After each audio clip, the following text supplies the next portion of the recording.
भारतेंदु हरिश्चंद्र का प्रमुख नाटक भारत दुर्दशा। भारत दुर्दशा नाटक में भारतेंदु जी ने अपने यथार्थवादी दृष्टिकोण को स्पष्ट किया है। इस नाटक का मूल उद्देश्य है तत्कालीन भारतीय जीवन को स्पष्ट करना। भारत दुर्दशा नाटक में 6 अंक हैं। एक प्रकार से इन सभी अंकों को दृश्य कहा जाए तो उपयुक्त होगा। संपूर्ण कथानक को 6 अंकों में कुशलता के साथ विभाजित किया गया है। भारत दुर्दशा नाटक की कथा कल्पित है और सभी पात्र किसी न किसी भावना के प्रतीक हैं। तात्पर्य यह है कि प्रतीकों के माध्यम से भारतेंदु जी ने अपने भारत की वास्तविक स्थिति को हम सबके समक्ष स्पष्ट किया है। अब इसका कथानक देखिए। कथानक इस प्रकार है। पहला अंक मंगलाचरण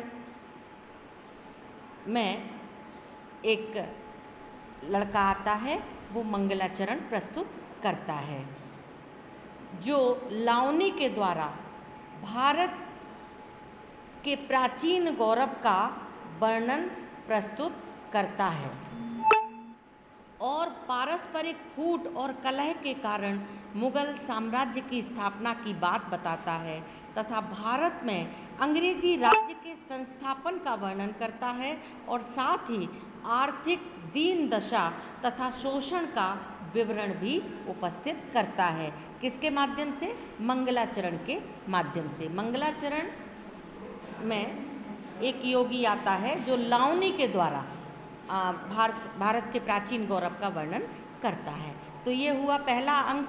दूसरा अंक दीन और दुखी भारत। भारत का यहाँ पर मानवीकरण किया है।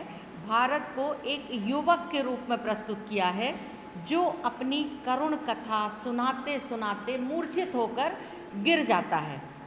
इसी समय निर्लज्जता नाम की युवती आती है और आशा भी एक युवती का नाम है।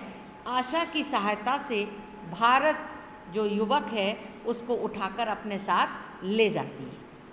तीसरा अंक भारत दुर्दैव का प्रवेश होता है। भारत युवा अलग है और भारत दुर्दैव अलग है। उसका प्रवेश होता है जो अपनी सेना को सजाता हुआ दिखाई पड़ता है। अब इसकी सेना क्या है? सत्यानाश, फूट, असंतोष, लोभ, डाह, उपेक्षा, भय, स्वार्थपरता, दुर्भिक्ष, अतिवृष्टि, अनावृष्टि, ये इनके सहायक हैं। ये भारत दुर्दैव जो है उसकी सेना है ये, जिनके द्वारा वह भारत के धन, बल और विद्या तीनों को नष्ट करने की योजना बनाता है। कौन बनाता है? भारत दुर्दैव अपनी सेना को ला करके भारत का जो विश्व गुरु के रूप में प्रतिष्ठित भारत है, जगत गुरु के नाम से जिस भारत को सब जानते थे, उसके धन, बल और विद्या को नष्ट करने की योजना भारत दुर्दैव द्वारा बनाई जाती है। अब चौथा अंक। चौथे अंक में कौन कौन है? इस अंक में रोग, आलस्य, मदिरा, अंधकार सब मिलकर के भारत के विनाश की तैयारियां करते हैं। रोग, आलस्य, मदिरा और अंधकार ये भी एक युवक के रूप में इनका भी मानवीकरण किया गया है। ये आते हैं। पांचवा अंक भारत की सुरक्षा के लिए 7 सभासदों की एक समिति इस बात पर विचार करने के लिए समवेत होती है कि भारत दुर्दैव से किस प्रकार बचा जा सकता है। सब लोग अपनी अपनी योजना प्रस्तुत करते हैं और ये स्पष्ट हो जाता है कि भारतीयों में 1.5 चावल की खिचड़ी पकाने की प्रवृत्ति काम कर रही थी। इसी समय डिसलॉयल्टी प्रवेश करती है और इंग्लिश पॉलिसी नामक एक्ट को हाकिमेच्छा नामक धारा के अंतर्गत सबको पकड़ लेती है, पकड़ ले जाती है। किसको पकड़ ले जाती है? ये जो जो 7 सभासद हैं, जो भारत की सुरक्षा के लिए ये सभासद विचार विमर्श करते हैं, इनको पकड़ के ये समिति ले जाती है। अब 6वें अंक में क्या होता है, भारत भाग्य आता है। व्यक्ति के रूप में जिस तरह से भारत युवा है, भारत दुर्देव है, इसी तरह से भारत भाग्य नाम का भी नवयुवक आता है और अचेत भारत को बार बार जगाता है। अनेकों प्रयत्न करने के पश्चात भी जब भारत नहीं जागता है तो अंत में उदास हो जाता है और भारत के अतीत के गौरव का वर्णन करता है तथा एक बार पुनः उसे जगाने की चेष्टा करता है और निष्फल होने पर रोने लगता है तथा भूतकाल और वर्तमान काल के भारत की जो दशा थी उसका वर्णन करता है। अंत में भारत का मुंह चूम कर उसे अपने गले से लगाकर आत्मघात कर लेता है। भारत भाग्य, ये 6ठे अंक के बाद ये नाटक भारत दुर्दशा यही समाप्त हो जाता है। अब आप देखिए भारतेंदु हरिश्चंद्र जी ने भारत दुर्दशा में किस तरह की परिकल्पना की है, सोए हुए भारत को जगाने का किस तरह से प्रयास किया है। जो हमारे सामने परिस्थितियां थीं, अंग्रेज़ों का शासन था, हम दासता की पराधीनता की जंजीरों में जकड़े हुए थे, ऐसे समय में एक साहित्यकार का क्या दायित्व होता है, ये भारतेंदु हरिश्चंद्र जी ने इस भारत दुर्दशा नाटक में बताया है। अब हम यहाँ देखेंगे कि इसकी समग्र रूप से, सारांश रूप से इसकी कथा क्या है, ये हम कहानी के रूप में, कथा के रूप में आपको बताएंगे। सतयुग की स्थापना करने वाले मलेच्छ आचार विचारों को नष्ट करने वाले, तीक्ष्ण धार वाली तलवार हाथ में धारण करने वाले भगवान कल्कि की स्तुति के पश्चात एक योगी लावनी छंद में गाता हुआ निकलता है। वह कहता है, हे भारतवासियों, आओ सब मिलकर भारत की दीन दशा पर आंसू बहाएं।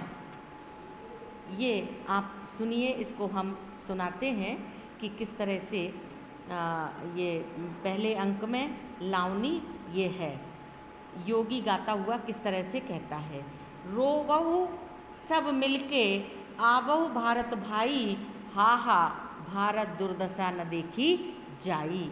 सबके पहले जे ईश्वर धन बल दीनो, सबके पहले जे ही सब विधाता कीनो, सबके पहले जो रंग रूप रस भीनो, सबके पहले विद्या फल जिन गहि लीनो, अब सबके पीछे सोई परत लखाई, हा हा भारत दुर्दशा न देखी जाई। जहाँ भय शाक्य हरिश्चंद्र नहुष अयाति, जहाँ राम युधिष्ठिर वासुदेव संज्ञाति, जहाँ भीम कर्ण अर्जुन की छटा दिखाती, तहाँ रही मूढ़ता कलह अविद्या राती, अब जहाँ देखऊ तहाँ दुखई दुख दिखाई, हा हा भारत दुर्दशा न देखी जाई। ये नाटक का प्रारंभ इन पंक्तियों से होता है और इसके बाद फिर इसके बाद अंग्रेजों द्वारा आर्थिक शोषण जो हो रहा था, महंगाई बढ़ रही थी, अकाल और रोग फैल रहे थे, शासन के द्वारा विभिन्न प्रकार के कर लगाए जा रहे थे, जिसके कारण भारतीय जनता और भी दीनहीन होती जा रही थी। भारत अपने दुर्भाग्य पर अत्यंत दुखी होता है और तत्कालीन ब्रिटेन की महारानी विक्टोरिया से प्रार्थना करता है कि वह भारत की सहायता करे, परंतु सहायता न मिलने पर भारत मूर्छित हो जाता है और इसी समय निर्लज्जता आती है जो भारत को सांत्वना देना चाहती है, परंतु मूर्छित होने के कारण भारत कुछ भी नहीं सुन पाता। आशा और निर्लज्जता की सहायता करती है, दोनों मिलकर उसे उठाकर ले जाती है। भारत दुर्दैव का प्रबल प्रकोप छाया हुआ है। उसने यह प्रतिज्ञा की है कि मैं समस्त भारत को अवनति की पराकाष्ठा पर पहुंचा दूंगा, क्योंकि मुझे शासन की सहायता भी प्राप्त है। भारत दुर्देव को किसकी सहायता प्राप्त थी? अंग्रेजों की। उसके अतिरिक्त उसके साथ सत्यानाश जैसा सेनापति भी था, जिसने रूढ़ियों का प्रचार किया। हमारी जो दिव्य भव्य परंपराएं थी उनको दकियानूसी बताने लगी। टोना टोटका अंधविश्वासों को बढ़ावा देने लगे, कहने लगे भारत के पास कुछ नहीं है।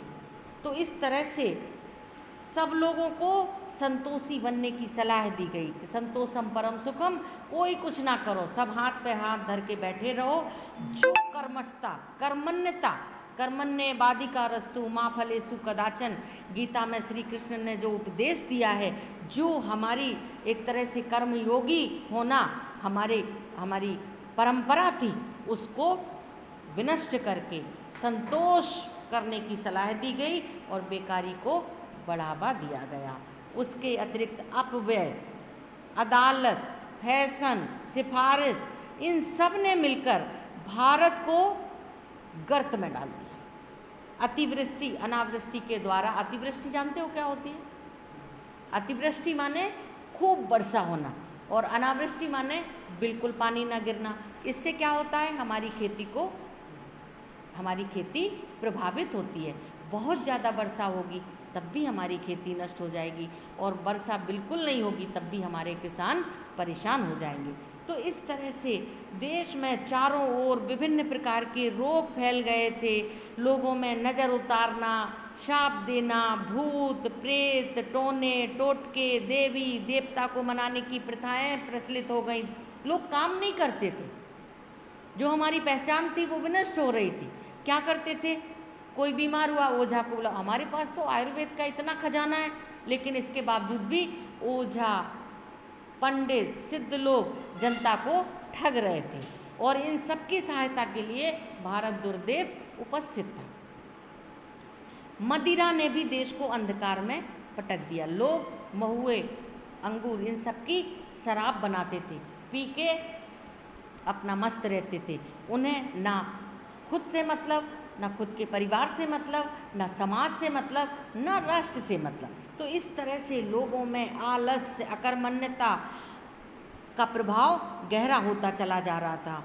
चारों ओर अज्ञानता का वातावरण बन गया था। स्वार्थपरता और मत की विभिन्नता, हृदय की चंचलता, बुद्धि की भीरुता, सभी प्रकार के अवगुणों से लोगों के हृदय व्यथित थे, परेशान थे। भारत दुर्देव के द्वारा सब प्रकार के ध्वंस का आयोजन हो चुकने के साथ साथ देश के कुछ संभ्रांत लोग यह विचार करने के लिए एकत्र होते थे कि इस विपत्ति से कैसे छुटकारा पाया जा सकता है। पारस्परिक मतभेद और अदूरदर्शिता के कारण उनका आयोजन विफल हो जाता था। इस विचार विमर्श में संपादक, कवि और नेता लोग एकत्रित होते थे। उनको राजद्रोह के कारण जब ये लोग एकत्रित होते थे, साहित्यकारों की रचनाएं जनता के समक्ष प्रकाशित होती थी, तो उनको रचनाओं को जब्त कर लिया जाता था, जला दिया जाता था, और साहित्यकारों को, कवियों को, जो देश प्रेमी नेता थे, उनको जेल में बंद कर दिया जाता था। अंत में भारत भाग्य रोता हुआ, पश्चाताप करता हुआ दिखाई पड़ता है, जो भारत के विगत वैभव का वर्णन करता है और यह स्पष्ट करता है कि एक समय भारत के ज्ञान सूर्य ने समस्त विश्व में विद्या और बुद्धि को प्रकाशित उद्भासित किया। भारत की संस्कृति ने मिस्र और सीरिया आदि देशों के आचार विचार, व्यवसाय को प्रभावित किया था। भारत का पंचनद उसके भीषण युद्धों का स्मरण दिलाता है, और कीर्ति स्तंभ चित्तौड़ में आज भी कीर्ति स्तंभ हमें भारत के अतीत की याद दिलाता हुआ हमारे समक्ष खड़ा है, आज भी खड़ा है। यहाँ यमुना, गंगा, सरयू, बेतवा जैसी पवित्र नदियाँ हैं, नर्मदा जैसी पवित्र नदियाँ हैं। इसी भारत में वेद व्यास जैसे प्रकांड विद्वान हुए हैं। महर्षि कपिल, दुर्वासा जैसे मुनि हैं, गौतम बुद्ध जैसे सन्यासी हुए हैं, राम कृष्ण जैसे भगवान ने अवतार लिया है और इस भारत भूमि को अपनी लीला भूमि बनाया है। यहाँ वाल्मीकि, कालिदास, पाणिनि, बाणभट्ट जैसे महाकवि हुए हैं, चंद्रगुप्त, अशोक जैसे सम्राट हुए हैं, जिनके शासन की पवित्रता विदेशों में पूजनीय समझी जाती है। भारत भाग्य बहुत प्रकार से भारत को जगाने और सुधारने की चेष्टा करता है, परंतु वह सफल नहीं होता है। अंत में भारत को खूब प्यार करके, पुचकार करके, गले से लगाकर आत्मघात कर लेता है। भारत का सौभाग्य सदा के लिए समाप्त हो जाता है और यही इस नाटक का अंत हो जाता। ये कब लिख रहे हैं, ये कब लिखा गया नाटक? भारत दुर्दशा नाटक 1880 में लिखा गया। ये 1880 में इतनी भयावह परिस्थितियां हमारे देश में थी, जिनका जिक्र भारत दुर्दशा नाटक में भारतेंदु हरिश्चंद्र ने किया है। तो इस तरह से इन 6 अंकों में भारतेंदु हरिश्चंद्र जी ने भारत के विगत वैभव का मर्म स्पर्शी वर्णन किया है और तत्कालीन राजनीतिक अधोगति का जो चित्रण किया है वो अपने आप में अनूठा है, बहुत ही भव्य दिव्य। इससे बढ़कर एक साहित्यकार अपने देश को क्या जागरूक कर सकता है, आप बताइए। पूरे 6 अंकों को सुनने के बाद ऐसा लगता है कि कितने महान साहित्यकार थे हमारे भारतेंदु हरिश्चंद्र जी। बस आज यहीं इतना ही कहते हैं। धन्यवाद। जय हिंद, जय भारत।